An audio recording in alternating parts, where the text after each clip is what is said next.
이 채널에서 계속 연재하고 있는 미드웨이 해전 시리즈의 현재 시점은 1942년 6월 4일 오전 8시 30분경 미 항모 발견 소식이 일본 항모부대 기암 아카기에 전달된 시점과 그 이후입니다. 기암 아카기에서는 전체 항모 4척을 지휘하는 나구모 제독이 미드웨이를 공격하고 돌아오는 도모나가 항공대를 먼저 착함시키고 그 이후에 미 항공모함에 대한 대규모 공격대를 발진시키기로 결정하게 되고 항모 히류와 소류로 이루어진 제2항공함대를 지휘하는 야마구치 다몬 제독도 미 항모 발견 소식을 접수하고 나름대로의 방안을 강구하고 있었습니다. 참고로 여기서 미 항모 발견 소식이 전해진 정확한 시점은 자료마다 달라서 100% 확실한 시간을 찾기는 어려운데요. 많이 알려져 있는 오전 8시 20분이 토네에 전달된 시간인지 아카기인지 확실하지 않아서 오전 8시 20분에서 30분 사이로 생각해 주시면 맞을 것 같습니다. 지난 영상에서 말씀드렸듯이 성격이 확실하고 공격 성향이 두드러지는 야마구치 제독. 제1항공함대에서는 나구모 제독 밑에 최선임이 구사카 류노스케 참모장이었는데 이 사람은 야마구치와 나이가 같지만 해군병학교 기수는 한 기수 아래여서 사실상 제1항공함대에서 야마구치는 나구모 바로 밑이라고 봐도 무방했습니다. 기록에 따르면 야마구치 제독은 미 항모 발견 소식이 히류에도 전해진 직후에 기암 아카기에 이제 바로 이어져야 할 작전에 대한 의견을 전달했습니다. 야마구치가 아카기에 나구모 사령 장관에게 보낸 내용은 일단 현 장비 그대로, 그러니까 현재 동원할 수 있는 항공기와 거기에 달린 무기를 가지고 그 다음 부분은 즉각 공격대를 발진시키는 것인데 이 다음 문헌에 어떤 내용이 있는지 설이 갈리고 있습니다. 아마도 정확한 내용이 기록에 남아있지 않고 당사자들의 증언에 의존해서 그런 듯한데요. 일단 첫 번째 설은 공격대 발진에 필요가 있다고 인정된다, 생각한다. 이런 문헌이 히류로부터 왔다고 주장하고 있습니다. 이것만 보면 별로 큰 문제는 없어 보이는데요. 야마구치가 나구모에게 보낸 내용이 이것과 다른 표현이라는 설이 또 있습니다.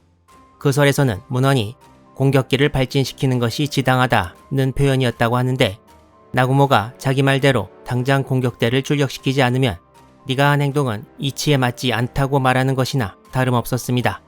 이 두 문헌 중 어떤 것이 실제로 아카기에 전달된 문헌이냐에 대해 당시 아카기 함교에 있었던 겐다 참모 등 제1항공함대 간부들은 위쪽이 맞다고 증언하나 당시 항모 히류에는 장 항해장 쇼 고카이쇼라고 하사관을 특별 교육시켜 배치시키는 직책이 있었는데 6월 4일 당시 히류의 장 항해장이었던 다무라시로 병조장에 의하면 자신이 직접 야마구치 소장으로부터 문헌을 이렇게 쓰라고 전달받았다고 증언합니다.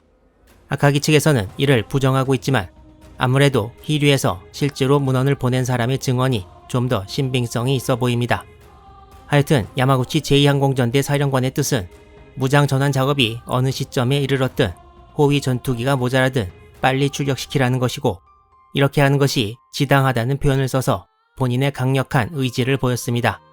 야마구치의 이런 생각은 나구모 제독의 의사와 정반대되는 것이었고 당시 겐다 미노루 제1항공함대 항공 갑참모도 호위 전투기를 제대로 붙여서 공격대를 보내야 한다는 의견을 냈다고 합니다. 당연히 야마구치의 의견은 또 한 번 무시되었고 항모 히류의 야마구치는 아카기에서의 답신을 애타게 기다렸으나 결국 오지 않았습니다. 전후 다무라시로의 증언에 의하면 야마구치의 기분이 매우 언짢았다고 합니다. 그런데 일본 함대의 이런 상황도 조용한 환경에서 이루어진 것은 아니었습니다.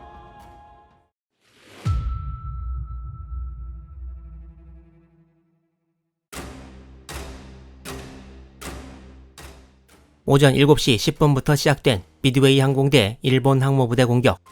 첫 번째 공격은 B-26과 어벤져였고 두 번째는 돈틀리스 급강화 폭격대, 세 번째가 B-17 폭격대의 공격이었는데 오전 8시 20분경까지 대부분 종료됩니다.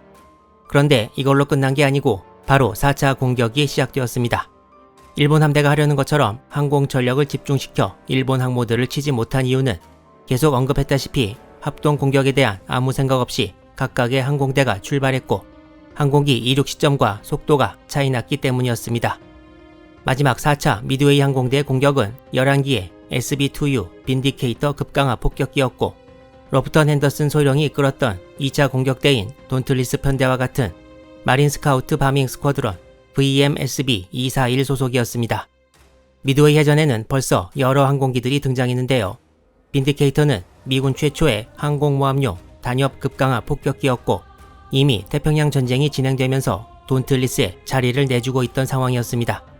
당시 미드웨이 항공대 VMSB 241은 두 개의 다른 편대로 이루어졌는데 핸더슨 소령의 돈틀리스는 더 빨라서 일찍 도착했고 빈디케이터는 더 느려서 돈틀리스보다 약 20여 분 늦게 일본 항모 상공에 도달했습니다.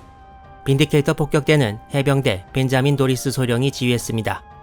이 사진은 미드웨이 해전 직전에 미드웨이 섬을 이륙하는 빈디케이터라고 하는데 다른 설명에는 미드웨이 해전 중이라고 나와 있는 걸로 보아 6월 4일 오전 6시경에 미드웨이 섬을 이륙할 때 찍은 사진이 아닌가 싶습니다. 아카기에서 이 편대를 처음 목격한 것은 오전 8시 27분으로 기록되어 있습니다. 토네 4번기에서 미 항모 발견 소식을 전하고 나구모가 고민에 빠져있던 시점이었습니다. 빈디케이터 편대가 일본 항모 상공으로 와서 공격을 시작하기 전에 상공을 지키던 기록상 11기의 제로 전투기가 미군 편대를 공격해오기 시작했습니다. 노리스 소령의 빈디케이터 11기는 제로기들 때문에 일본 항모에 접근을 못했고 일본 항모들까지 가지 않고 더 앞에 있는 전함 하루나를 공격 대상으로 정했습니다. 빈디케이터는 6월 4일 미드웨이 상공에서 토모나가 항공대 제로기에 큰 피해를 입었던 브루스터 F2A 버팔로 전투기보다 더 이전에 추격했습니다. 그리고 동체의 이 부분을 잘 보시면 뭔가 좀 이상하다는 것을 알 수 있는데요. 바로 동체를 금속이 아니라 캔버스 천을 접착용 테이프를 이용해 덮어놓은 것입니다. 그래서 장갑이고 뭐고 말할 상태가 전혀 아니고 동체 뒤쪽에 있는 테이프가 비행 중에 펄럭거려서 이런 모양이 풍향계와 닮았다고 해서 윈드 인디케이터라는 별명을 얻기도 했습니다. 이들은 버팔로처럼 전투기도 아니었고 폭격기인데다 자신들을 호위하는 항공기도 없어서 엄청난 불리함을 아는 채 공격에 들어갔습니다. 제로기들의 공격으로 빈디케이터 2기가 공격을 시작하자마자 격추되었습니다. 역시 이 기체로 제대로 된 급강하 폭격을 하는 것은 무리였고 대신 전함 하루나의 글라이드 바밍이 시도되었는데 명중탄 없이 지근탄만 바다에 떨어졌습니다. 빈디케이터 편대는 이때 제로기들이 2기씩 모여 작전을 펼쳤으나 전체 편대가 팀워크를 가지고 공격하는 모습은 볼 수 없었다고 후에 증언했습니다. 빈디케이터 편대는 2기가 격추되었고 귀환길의 2기가 연료 부족으로 불시착했습니다. 거의 동수의 제로기를 상대한 것 치고는 피해가 크지 않았는데요. 이때 상공을 지키고 있던 제로 전투기들도 긴 시간 교대로 떠 있으면서 상당히 지쳤고 미 항공대 공격에 100% 능률적이진 않았을 것이라는 게 일반적인 추측입니다. 영식 함상 전투기는 7.7mm 기총 이외에 여기 보이는 99식 20mm 기총 2정을 장착했는데 한정당 탄약이 60발이 한계로 특히 전투가 길어지면 탄약이 떨어지는 일이 많았습니다. 빈디케이터 공격대를 맞이한 제로기들도 많은 수가 특히 오전 8시가 넘어서면서 계속 공중전을 치렀는데 20mm 탄약이 바닥난 제로기가 많았을 것이고 이것이 빈디케이터 폭격기들이 상대적으로 많이 살아난 이유라고 보는 설도 있습니다. 미드웨이 항공대 제4차 공격이 끝난 시점은 오전 8시 35분쯤으로 나구모가 토모나가 공격대를 먼저 착함시키기로 결정하고 야마구치가 나구모에게 바로 공격대를 출격시킬 것을 요구하던 그때였습니다. 비록 아카기가 직접 공격을 받지는 않았으나 나구모 입장에서는 긴장을 늦출 수 없는 상황이었을 것입니다. 이제 미드웨이 항공대 6월 4일 오전 일본 항모부대 공격이 전부 끝났습니다. 미드웨이 해전을 연구했던 학자들은 당시 일본 항모를 둘러싼 상황이 너무 복잡해서 이해하기 쉽지 않은데 바로 이 복잡한 것이 포인트라고 말하기도 합니다. 지금 상황보다 1시간 30분 전이었던 오전 7시 미 해군 태스크포스 16의 항모 엔터프라이즈와 호넷은 항공대를 발진시켰는데 엔터프라이즈에서 10기의 전투기, 33기의 폭격기, 14기의 뇌격기를 그리고 호넷에서 10기의 전투기, 35기의 폭격기, 15기의 뇌격기가 출격했습니다. 출격하자마자 일본 함대를 향해 가는 것은 아니고 대형을 이룬 다음에 가야 해서 실제로 총 117기의 공격대가 일본 함대를 향한 것은 오전 8시경으로 추측됩니다. 대다수의 조종사들에게 실제 폭탄을 장착하고 항모를 뜨는 것은 이번이 처음이었습니다. 증언에 의하면 상공에서 대형을 이루는 것도 예상외로 시간이 많이 소요되었다고 합니다. 우여곡절 끝에 미 항공대는 일본 항모들을 향해 가기 시작했는데 여기서 이상한 일이 하나 생겼습니다.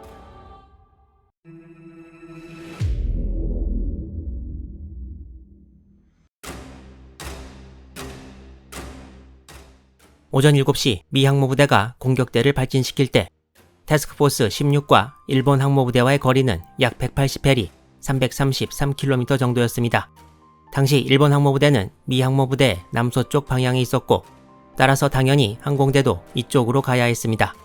엔터프라이즈 항공대는 239도 방향을 잡고 비행했고 이 방향이 맞는 방향이었습니다.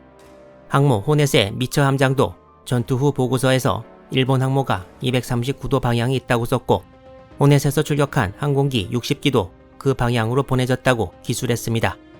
미드웨이 해전 이후 수십 년 동안 미처 함장의 보고서 내용이 받아들여졌으나 2006년에 미국에서 로널드 러셀이라는 사람이 네이벌 히스토리 매거진에 당시 호넷 항공대 생존자들과의 인터뷰를 바탕으로 6월 4일 오전 8시 호넷 항공대가 239도 방향이 아니라 거의 정서 방향인 265도 방향으로 비행했다고 주장했습니다. 당시 인터뷰를 했던 호넷 항공대 승무원들은 항공대가 almost due west, 거의 정서 방향 혹은 265도 방향이라고 적시해서 증언했습니다. 또한 호넷의 레이더 요원도 멀어져가는 항공대를 추적하면서 항공대가 265도 방향으로 비행했다고 증언했습니다. 그렇다면 왜 호넷 항공대는 알려진 위치보다 더 북쪽인 265도 방향으로 비행했을까요? 당시 미 해군 수뇌부는 일본 항모 4척이 2개로 나뉘어져 작전을 벌인다고 생각했습니다.